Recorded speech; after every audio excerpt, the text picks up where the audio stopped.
मेरा विशेष आभार कि हम सब यहाँ पर एकत्रित हुए और आपने मुझे बोलने का अवसर दिया। सम्राट अशोक महान विश्व के प्रिय राजा हैं। आज भी संसार के लोग सम्राट अशोक महान को यह कहकर याद करते हैं कि राजा हो तो सम्राट अशोक महान जैसा हो, क्योंकि सम्राट अशोक महान ने जब कलिंग विजय के बाद बुद्ध के धम्म को स्वीकार किया था, बुद्ध की शिक्षाओं की शरण में जब वो आ गए थे, तब उन्होंने जो शासन किया था वो बुद्ध की शिक्षाओं के आधार पर ही किया था। और उन्होंने लगभग 1 वर्ष का समय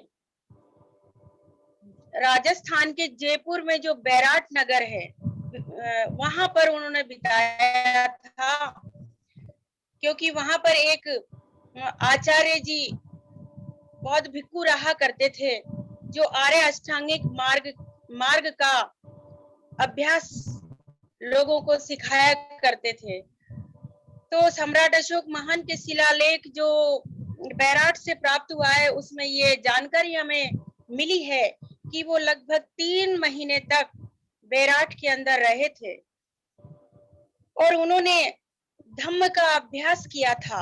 और जब उन्होंने धम्म का अभ्यास कर लिया था, जीवन में उसको धारण किया था, उसके बाद वो जब यहाँ से गए तो उन्होंने अनेक शिलालेख लिखवाए, 84,000 बौद्ध स्तूपों का निर्माण किया, जो हमें आज भी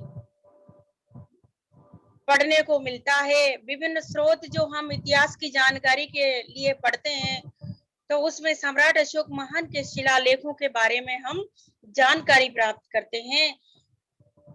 तो ऐसे महान राजा का आज जन्मदिन है और जो उत्सव मनुवादियों ने जो दुर्गा उत्सव के रूप में एक प्रचलन में बहुत बड़े पर्व के रूप में स्थापित कर दिया है, ये उत्सव निश्चित रूप से सम्राट अशोक महान के जन्म उत्सव का ही उत्सव रहा है। और हमें अब यह जानकारी प्राप्त हो चुकी है तो ज्यादा समय हमें नहीं लगेगा कि हम घर घर में सम्राट अशोक महान के जन्म दिवस को अवश्य मनवा देने में कामयाब हो जाएंगे।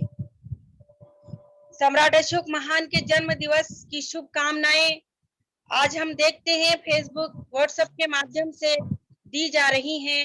इसलिए हमें निराश नहीं होना चाहिए। लोग जाग रहे हैं और अवश्य ही जागेंगे और हमारा जो महान इतिहास है, महान जो राजा हैं, उनके बारे में, उनके जीवन के बारे में, उनके धम्म के लिए किए गए कार्यों के बारे में हम जानेंगे और निश्चित रूप से हम उसको जीवन में भी धारण करेंगे। हमें प्रेरणा लेना चाहिए सम्राट अशोक महान के त्याग और बलिदान से कि बुद्ध की शिक्षाओं के प्रचार के लिए सम्राट अशोक महान ने अपने प्रिय पुत्र महेंद्र और प्रिय पुत्री संघमित्रा को भिक्षुणी बना करके धम्म के लिए दान कर दिया था। इतिहास गवाह है, विभिन्न स्रोतों के माध्यम से हमें पता चला है कि माता संघमित्रा जो सम्राट अशोक महान की बेटी हैं, 18 वर्ष की उम्र में, और महेंद्र जो उनके पुत्र हैं, 20 वर्ष की उम्र में उन्होंने चीवर धारण किया और धर्म के अभ्यास के लिए, शील समाधि और प्रज्ञावान बनने के लिए लगभग 1 वर्ष तक वो सांची में रहे। वहां पर उनके निवास बने हुए हैं, आज भी हम वहां जाकर के देख सकते हैं। जब वो धम्म के अभ्यास में पारंगत हो गए, अपने समस्त विकारों को नष्ट करके जब वो अरहत हो गए, अरिहंत हो गए, तब वो प्रचार के लिए श्रीलंका के लिए जाते हैं और विभिन्न देशों में बुद्ध की शिक्षाओं का प्रचार करते हैं और धम्म को फैलाने का काम करते हैं। तो ऐसा ही कार्य हमें भी आज करने की जरूरत है।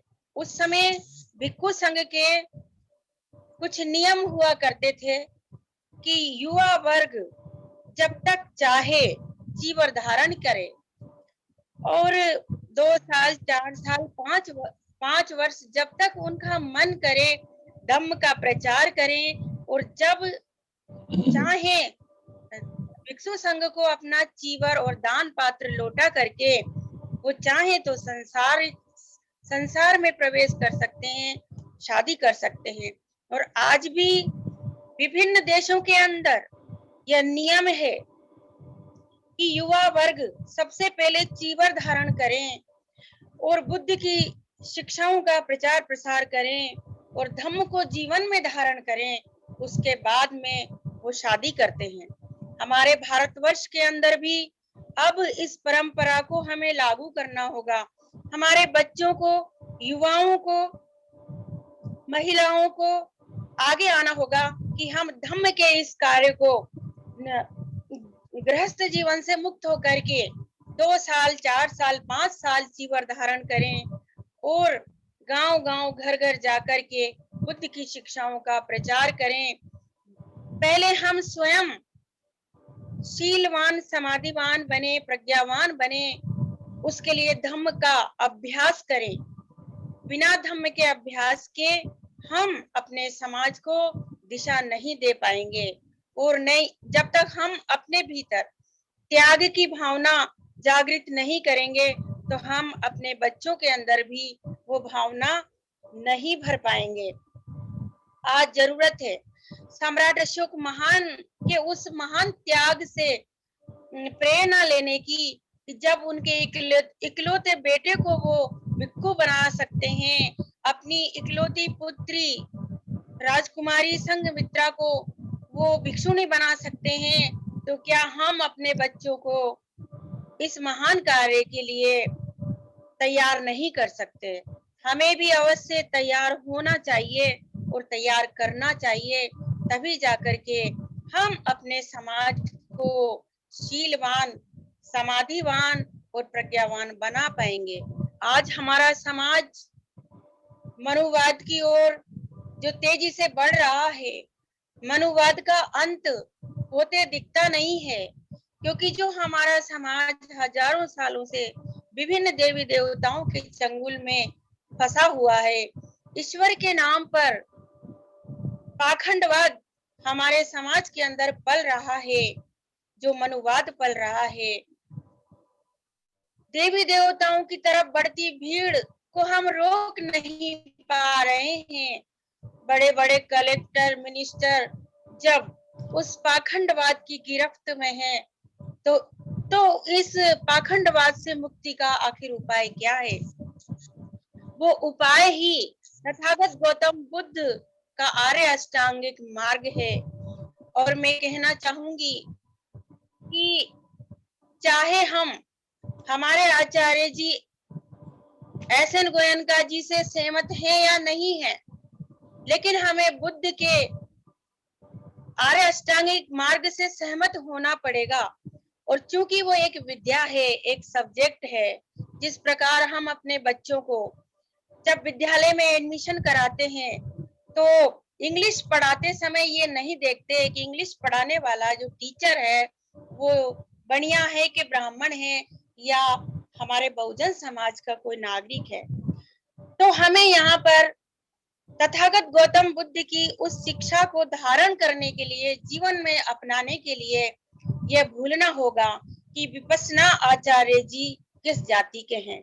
केवल जाति के आधार पर ही हम उस अनमोल विद्या को हम अपना नहीं रहे हैं और उसको हम प्रचारित भी नहीं कर पा रहे हैं।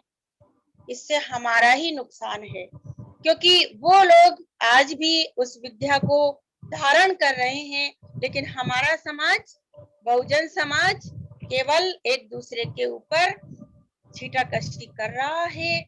उस विद्या को हम अपने जीवन में धारण नहीं कर रहे हैं, जो हमें महान त्याग की ओर ले जाएगी।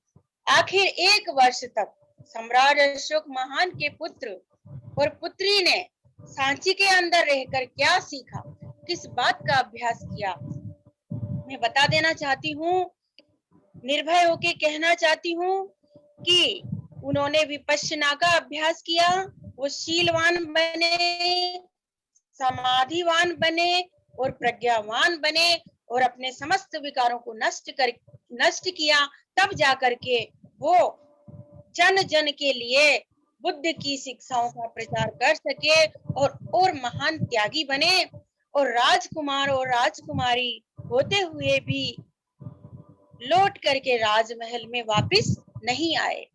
तो कहाँ कमी है, इस कमी को हमें सुधारना चाहिए। प्राचीन इतिहास की बौद्ध गुफाएं जो सम्राट अशोक महान ने निर्माण की थी, आखिर वो क्यों की थी?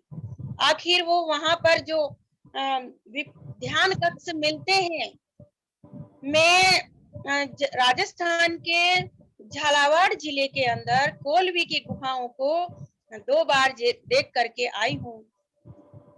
उन बौद्ध गुफाओं के अंदर ध्यान कक्ष बने हुए हैं, जहां पर बौद्ध भिक्षु विपश्यना विद्या सीखते थे और सिखाते थे और विभिन्न उपासक उपासिकाओं को भी यह अवसर मिलता था जब वो भिक्षुक अपने भोजन के लिए समाज के बीच में जाया करते थे और एक ही समय का भोजन वो लिया करते थे। कितना महान त्याग उनका हुआ करता था और बिना मांगे पहले वो शिक्षा देते थे, उसके बदले में एक वक्त का भोजन अपने लिए लिया करते थे। तो हमें अपने प्राचीन इतिहास से कुछ सीखना है और जो भी बातें हम अपना सकें, जितना भी हम त्याग कर सकें, उतना हमें करना चाहिए और उस परंपरा को भी कायम रखना चाहिए। आज हम देखते हैं कि हमारे समाज के अंदर भिक्षुओं का अभाव है और जो लोग भिक्षु बन रहे हैं उनसे हम संतुष्ट नहीं हैं। हमें लगता है कि ये लोग मनुवादी हैं। तो हमें इस कार्य के लिए अपने बच्चों को तैयार करना होगा और हम स्वयं को भी तैयार होना होगा। सदा के लिए ना सही, जितना समय हम धम्म के प्रचार के लिए दे सके वो हमें देना चाहिए, क्योंकि हम अपने काम में इतने व्यस्त हैं, वो उस काम को करते हुए भी हम थोड़ा थोड़ा भी करेंगे। या ऐसे बच्चे हमारे समाज के अंदर बहुत से हैं जो बेरोजगार हैं, उनके पास कोई काम नहीं है। ऐसे बच्चों को हम तैयार करें, उनको धम्म में पकने के लिए हम विपश्यना सेंटरों पे भेजें। जब तक उन्हें धम्म की जानकारी नहीं होगी, निश्चित रूप से उनके अंदर त्याग की भावना भी पैदा होगी नहीं और जब तक त्याग की भावना पैदा नहीं होगी, हम सम्राट अशोक महान के शासन में जिस तरह से प्रजा सुखी थी, जिस तरह की सुविधाएं थी, जिस तरह भिक्षु संघ थे और भिक्षुओं के जीवन के लिए सम्राट अशोक महान ने अनेक बौद्ध गुफाओं का निर्माण किया था, बौद्ध विहारों का निर्माण किया था, वैसा भारत हम निर्माण नहीं कर पाएंगे। मैं आपसे विशेष निवेदन करूंगी कि हमें विपश्यना सेंटरों की निर्माण की जरूरत नहीं है। पूरे भारतवर्ष के अंदर विपश्यना सेंटर बने ही हुए हैं, उन्हें हम प्राचीन काल के बौद्ध विहार कह सकते हैं, बौद्ध गुफाएं कह सकते हैं। वहां जाकर के हम बुद्ध के उस धम्म मार्ग को अभ्यास करें, जीवन में अपनाएं, तब जाकर के हम अपने भटके हुए समाज को दिशा दे सकते हैं। यदि मेरी बात समय मैंने ज्यादा लिया हो तो बताएं, मैं अपनी बात खत्म करूं सर या बोलूं और बोलूं? पास्का जी, लगभग समय आपका हो चुका है, लेकिन कोई और एक आध कोई ऐसी खास बात है तो आपको बता सकते हैं। बस मैं यही कहना चाहूंगी कि हमें महान सम्राट अशोक महान के इस जन्म दिवस पर उनके जैसे त्याग करने की भावना को पैदा करना चाहिए। और आप सबने मुझको धैर्य पूर्वक सुना, उसके लिए बहुत बहुत धन्यवाद। एक बार पुनः समस्त विश्व के मनुष्यों को, प्राणियों को, समस्त ब्रह्मांड के जीव जंतुओं को, जल के, थल के और गगन के सभी प्राणियों को हार्दिक शुभकामनाएं, सबको मंगल कामनाएं प्रेषित करती हूँ। सबका मंगल हो, सबका भला हो और सबका कल्याण हो। बस मैं यही कहकर अपनी वाणी को विराम दूंगी।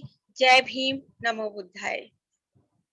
बहुत बहुत धन्यवाद मुख्य अतिथि जी, आपने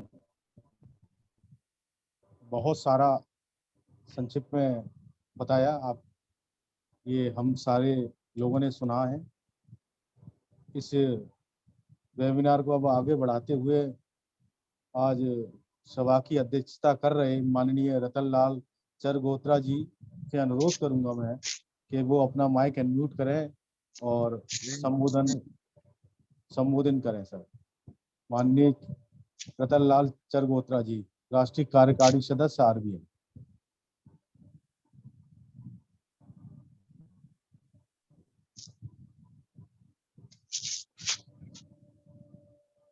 माननीय रतनलाल चरगोत्रा जी, आवाज सुन रहे हैं तो अपना माइक अनम्यूट करें।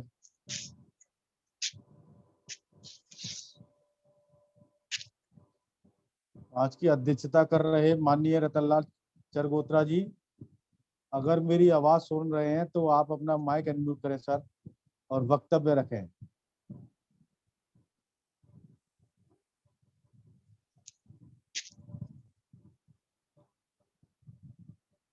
आज सभा की अध्यक्षता कर रहे माननीय रतनलाल चरगोत्रा जी, आवाज सुन रहे हैं तो अपना माइक अनम्यूट करें सर।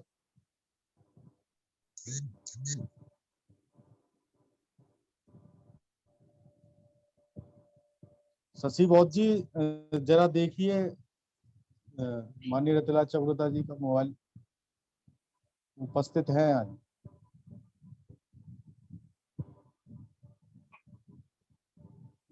माननीय रतनलाल चरगोत्रा जी, सर अपना माइक अनम्यूट करें। हेलो जी सर। हेलो।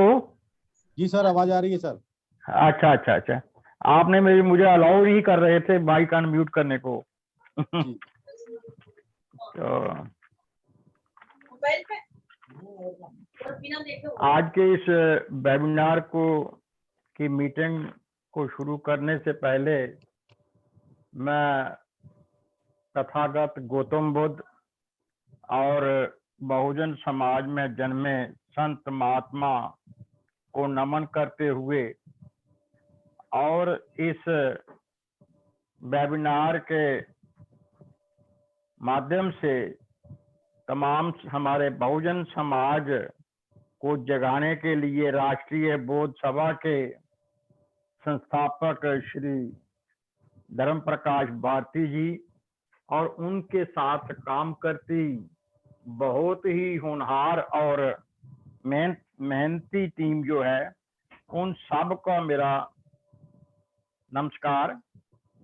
और आज के अशोक सम्राट के बारे में जो वेबिनार रखा है, मुझे आज बहुत खुशी हुई है कि हम जब अपने संतों और गुरुओं और महाराजाओं का जब हम आपस में समीक्षा करने लगे हैं, तो निश्चय ही हम अपने समाज में जो खोया हुआ था उसको प्रेरणा देने के लिए उनके अंदर एक प्रेरणा भरने का काम करेंगे।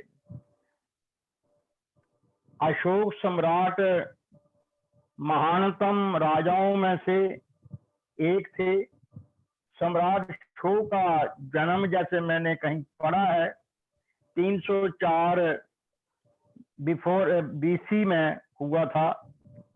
इनके पिताजी का नाम बिंदुसार था और चंद्रगुप्त मौर्य सम्राट अशोक के दादा थे। उस वक्त मगध की राजधानी पाटलिपुत्र, जो पटना अब कहलाती है, ये शहर गंगा और सोन नदी के संगम के स्थल पर बसा था। पाटलिपुत्र मौर्य साम्राज्य का केंद्र था। सम्राट अशोक अति बुद्धिमान और होशियार थे। जब तक्षशिला में कुछ समय बिंदुसार के जमाने में कुछ विद्रोह हुआ, तो बिंदुसार ने, उनके पिता ने अशोक को वहां विद्रोह को शांत करने के लिए भेजा। अशोक ने वो विद्रोह था उसको शांत कर दिया और सम्राट अशोक ने विदिशा की लड़की देवी नाम से शादी हुई और जिसमें से उनका महेंद्र नामक पुत्र एवं संघमित्रा पुत्री का जन्म हुआ। उन दोनों को का बौद्ध धर्म के प्रचार में महत्वपूर्ण योगदान है। सम्राट अशोक ने के दादा चंद्रगुप्त के समय से चली आ रही चाणक्य कूटनीति का परित्याग कर दिया था और राजनीति के आदर्शों का उसे पूर्ण ज्ञान था। उसके राजस्व सिद्धांत की पवित्रता, आदर्शवादिता, प्रजापरिता, नैतिकता और मौलिकता, इसका वह सख्ती से पालन भी करते थे और करवाते भी थे। इस प्रकार प्रजापालन तत्पर अशोक प्रजा द्वारा प्रशंसित होते रहे और प्रजा उन्हें देवन प्रिय की उपाधि से संबोधित करने लगी। ये भारतीय इतिहास का आदर्श एवं महान व्यक्तित्व वाला सम्राट था। संसार के इतिहास में इसका शासनकाल एक अपूर्व तथा उज्जवल अध्याय है। उन्होंने बौद्ध की साम्राज्य के साथ साथ धार्मिक साम्राज्य भी स्थापित किया था। सम्राट अशोक अपने पूर्वजों की भांति साम्राज्य विस्तार की नीति को भी जारी रखे हुए थे। अपने शासनकाल में वह कलिंग पर आक्रमण किया और उसको युद्ध हुआ। उस युद्ध में बड़ी संख्या में नरसंहार हुआ और कलिंग को जीतकर मगध साम्राज्य में एक प्रांत के नाम से जोड़ लिया। लेकिन सम्राट अशोक को युद्ध भूमि में तड़पते मरते लोगों को देखकर हृदय विदीर्ण हो उठा और उस हृदय में एक महान परिवर्तन हुआ और सदा के लिए युद्ध ना करने का संकल्प ले लिया। उन्होंने कहा, युद्ध का प्रभाव न केवल मैदान में युद्ध करने वाले युवाओं पर पड़ता है, बल्कि उसका प्रभाव संपूर्ण नागरिक समुदाय तथा उस पर आश्रित लोगों पर भी पड़ता है। सम्राट अशोक ने उपगुप्त नामक बौद्ध भिक्षु से दीक्षा प्राप्त की और 2.5 साल तक वो साधारण उपासक रहे और उसके बाद 1 साल संघ के साथ गुजारा था। वह संघ की शरण जाकर राज्य और संघ प्रधान बन गए थे। सम्राट अशोक ने भारत देश को अखंड भारत का रूप और विस्तार दिया मान्यवर म्यांमार से लेकर अफगानिस्तान तक बढ़ाया। खुदाई से प्राप्त सामग्रियों तथा उल्लेखों से पता चलता है कि उन्होंने उनका शासनकाल किस किस्म का था। भारत, नेपाल, पाकिस्तान, अफगानिस्तान में पाए गए शिलाभिषेक जो 1822 से लेकर 1990 तक पाए गए हैं और गुफाओं, बुशरेकों और शिलालेखों से जिन पर एक लंबी लिस्ट है। सम्राट अशोक का शासनकाल हर लिहाज से गोल्डन पीरियड था। तब ही भारत को एक सोने की चिड़िया का नाम दिया गया था। भारत एक विद्या का हब भी बना, जहां बाहर के आकर मुल्कों से लोग पढ़ने के लिए आते थे तथा उस वक्त भारत विश्व गुरु कहलाता था। सम्राट अशोक में भारत संस्कृति को और बौद्ध धर्म को बाहर के मुल्कों में भी फैलाने का काम किया। आपने प्रिया बेटे महेंद्र और बेटी संग प्रिया को संग को सौंप कर उन्होंने जो अभी उपासका जी ने और चार्य जी ने बताया कि वो सांची में 1 साल रहे हैं और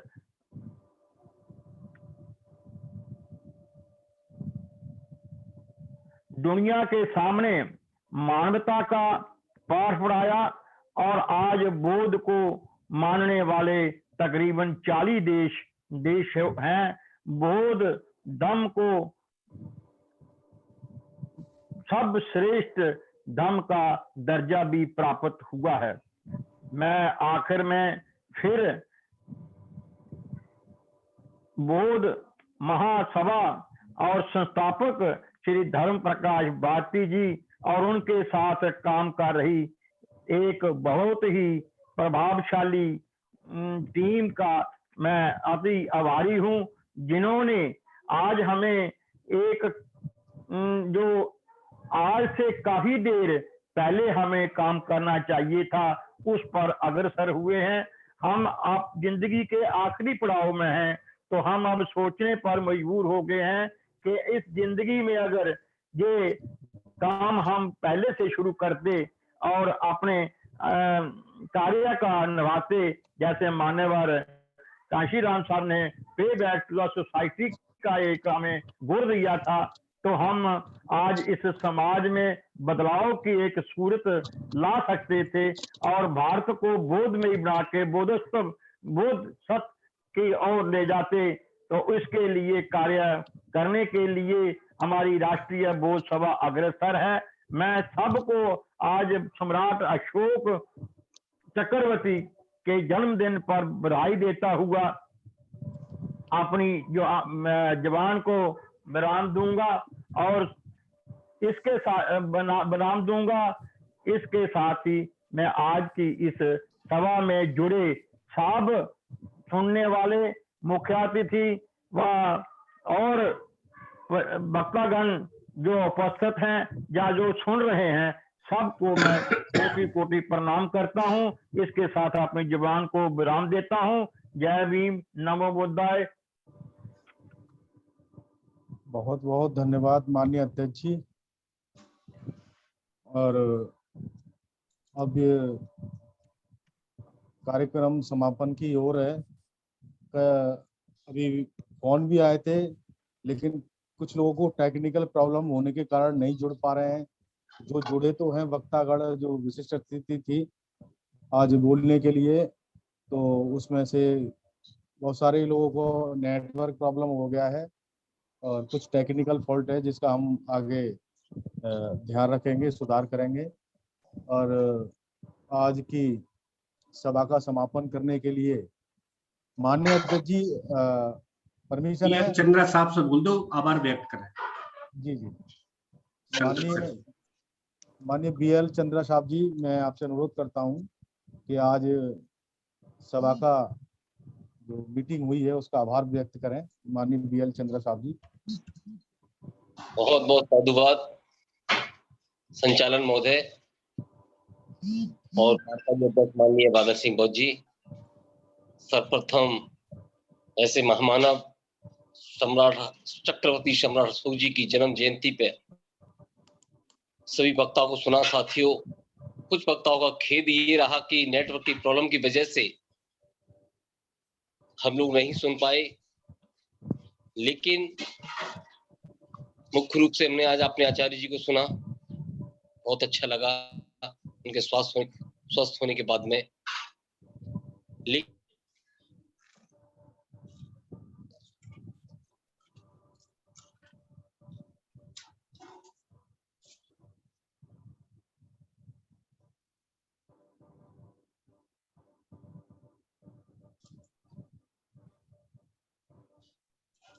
माननीय चंद्रा साहब जी का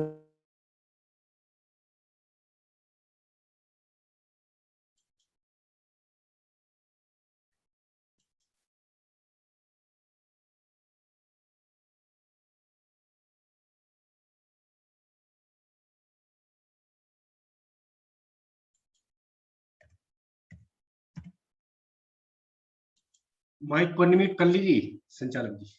जी जी जी सर। सभी साथियों से हम सभ्य सत्य करवा के कार्यक्रम समापन करें। जी जी जी समापन करता जी सर। अपना माइक खोल लें पुनः। सभी साथियों से समापन की ओर। सभ्य सत्ता सुखी होन्तु। सभ्य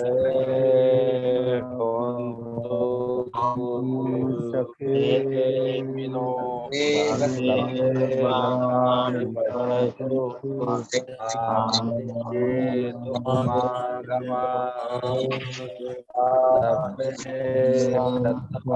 सुखी होन्तु।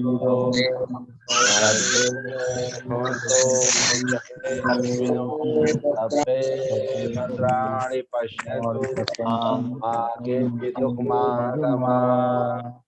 सभ्ये सत्ता सुखी होन्तु। सभ्ये भवन्तु सुखिनो। सभ्ये भद्राणि पश्यन्तु मा किंचित् दुःखमागमात्। साधु साधु साधु नमामि धम्मं मंगलो नमो मंगलो नमामि नमामि नमामि। सबका कल्याण हो, सबका कल्याण हो, सबका मंगल हो, सबका मंगल। सभी साथियों का बहुत बहुत आभार एवं अभिनंदन। नमो बुद्धाय। सर्वतु सर्व मंगलम। जय भीम जय भीम जय भीम नमो बुद्धाय। जय भीम नमो बुद्धाय। जय भीम सभी साथियों को जय भीम नमो बुद्धाय।